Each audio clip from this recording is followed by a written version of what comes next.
अस्सलाम वालेकुम eight class chapter number 2 kinematics. Topic हमारा है टाइप्स ऑफ मोशन। हमारे पास 3 टाइप्स है मोशन की, translatory motion, rotatory motion, vibratory motion. आज हम डिस्कस करेंगे translatory motion. Motion of a body along a line without any rotation. जो बॉडी की मोशन है वो एक लाइन के अलोंग हो और विदाउट एनी रोटेशन हो तो उसे हम क्या कहते हैं, ट्रांसलेटरी मोशन। अब फॉर एग्जांपल एक कार मूव कर रही है अगर स्ट्रेट लाइन में तो वो क्या है, ट्रांसलेशन मोशन। और अगर एक एरोप्लेन वो भी मूव कर रहे स्ट्रेट लाइन में तो हम उसे क्या कहेंगे, ट्रांसलेटरी मोशन। ये इसकी एग्जांपल थी। अगर कोई चीज़ कर्व पाथ में मूव कर रही है, कोई ऑब्जेक्ट कर्व पाथ में मूव कर रहा है, मीन सर्कल में कर रहा है, लेकिन वो रोटेट नहीं हो रहा बगैर रोटेट के, तो तब भी हम उसे क्या कहेंगे, ट्रांसलेटरी मोशन। अगर ट्रांसलेटरी मोशन को टाइप्स में डिवाइड किया गया है, फर्स्ट हमारे पास linear motion, second circular motion and third random motion. अब फर्स्ट हम डिस्कस करते हैं linear motion.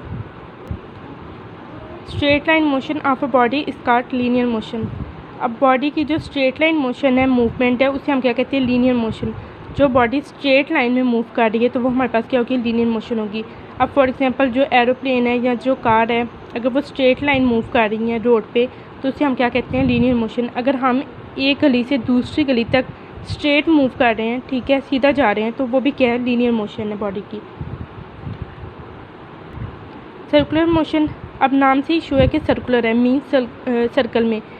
The motion of an object in a circular path is called circular motion. अब एक ऑब्जेक्ट की जो मोशन है, मूवमेंट है, वो सर्कुलर पाथ में हो तो उसे हम क्या कहते हैं, सर्कुलर मोशन। अब फॉर एग्जांपल अगर हम एक स्ट्रिंग ले लें और उसकी एक साइड को स्टोन से अटैच करके उसको घुमाएं तो वो एक सर्कल में मूव करेगा तो उसे हम क्या कहेंगे, सर्कुलर मोशन।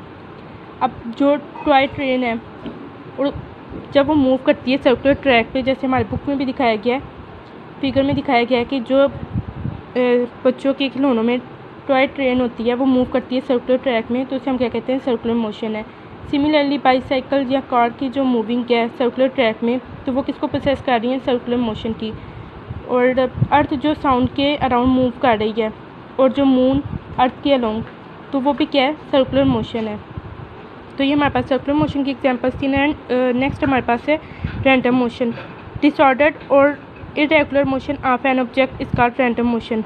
अब जो यहाँ पर तो हमने पढ़ा था कि स्ट्रेट लाइन में, यहाँ पर पढ़ा था सर्कुलर में। अब रैंडम का क्या मतलब है कि कोई तरतीब नहीं है, इरेगुलर फॉर्म में, डिसऑर्डर्ड फॉर्म में, जैसे मर्जी कोई चीज़ मूव कर रही हो तो उसे हम क्या कहते हैं, रैंडम मोशन कहते हैं ऑब्जेक्ट की। ठीक है, कि कोई भी ऑब्जेक्ट जो है वो इरेगुलर मोशन में या डिसऑर्डर में मूव करे तो हमारे पास क्या है, रैंडम मोशन है। अब इसकी एग्जांपल में हमारे पास जैसे इंसेक्ट्स या बर्ड्स जो मूव करते हैं तो हमारे पास क्या है, रैंडम मोशन है, कि वो किसी भी सीम चले जाते हैं। अब जैसे अगर वो फूल के गिरते हैं तो वो अगर सर्कल में भी कर रहे हैं, लाइन में भी कर रहे हैं, रैंडम मोशन भी कर रहे हैं तो वो इनमें इनकी एग्जांपल्स में आ जाता है। उसके अलावा अगर डस्ट पार्टिकल्स हैं या स्मोक के पार्टिकल्स हैं उनकी एयर में तो उनकी मोशन भी क्या है, हमारे पास रैंडम मोशन है। तो ये हमारा आज का टॉपिक था क्लास, जिसे आपने याद रखना है। Thank you.